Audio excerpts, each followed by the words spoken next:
পর রড দিয়ে মেরে এটা ভাঙছে। ভাঙার পরে এখানে তো পুরো গাড়ি এখন ওপেন। দ্বিতীয় আরেকটা ইট যদি মারতো, এখানে আমরা 6 জন ছিলাম, সংসদ সদস্য ছিল, আমি নিজেও ছিলাম। 6 জনের যে কাউকে যদি আরেকটা ইট এসে লাগতো, লোকটা তো সাথে স্পট ডেড হইতো। তাহলে শেখ হাসিনার মতো করে তারেক রহমান এখন ছাত্র দলকে খুনি বাহিনী বানাইতে চায় কিনা, এটা তারেক রহমান সরাসরি বলুক। যদি বাহিনী বানাই দেয়, তারেক রহমান ঘোষণা দিক, আমরা তাহলে ওইভাবে প্রস্তুতি নিব।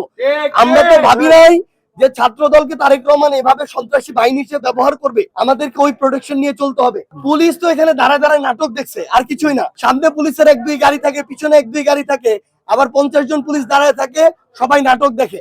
এই যে এরা ইট ছুটতেছে, এরা যে রড দিয়ে হামলা করতেছে, চাপাতি দিয়ে হামলা করতেছে, একজনকে তো বাধা দিতে হবে।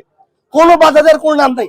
আপনারা দেখছেন আমাদের এক ভাই আলিফ, 18 বছর একটা ছেলে, চোখটা রড দিয়ে রড দিয়ে আঘাত করে চোখটা পর্যন্ত নষ্ট করে দিছে।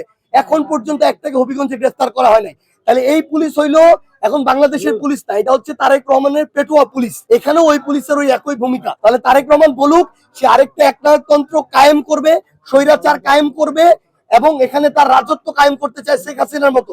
তাইলে আমরা আমাদের মতো আমরা পদক্ষেপ নিব, আমরা ব্যবস্থা নিব, আমরা আমাদের রাজনীতি ঠিক করবো যে কিভাবে রাজনীতি করা লাগে। এটা আমরা আমাদের জায়গা থেকে এখন একসাথে কথা বলে সিদ্ধান্ত নিয়ে জানাবো। কিন্তু তারা যেটা শুরু করেছে না, তাহলে দেখেন আপনি, আমরা একটা রাজনৈতিক দল হিসেবে আমাদের প্রোগ্রামটা করতে চাই।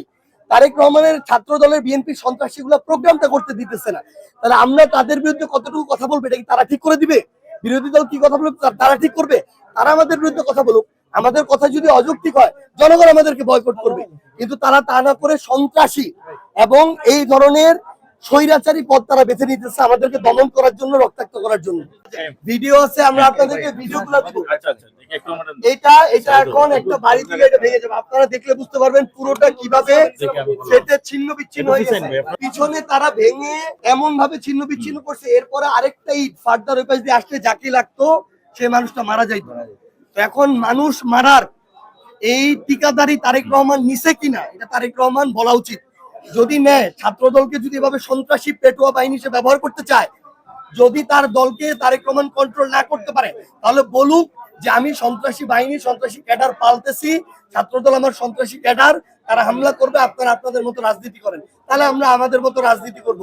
কিন্তু এইভাবে উপরে উপরে ভালোর ভান ধরে ভিতরে ভিতরে এই ধরনের ছাত্রলীগ যে যেভাবে বেপরোয়া ছিল, সন্ত্রাসী বাহিনী ছিল, একইভাবে ছাত্র দলকে তারেক রহমান পরিচালনা করতেছে।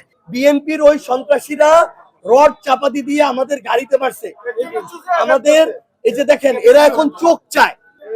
শেখ হাসিনা ছিল রক্ত পিপাসু, এই তারেক রহমানের ছাত্র দলের সন্ত্রাসীরা হয়েছে চোখ পিপাসু।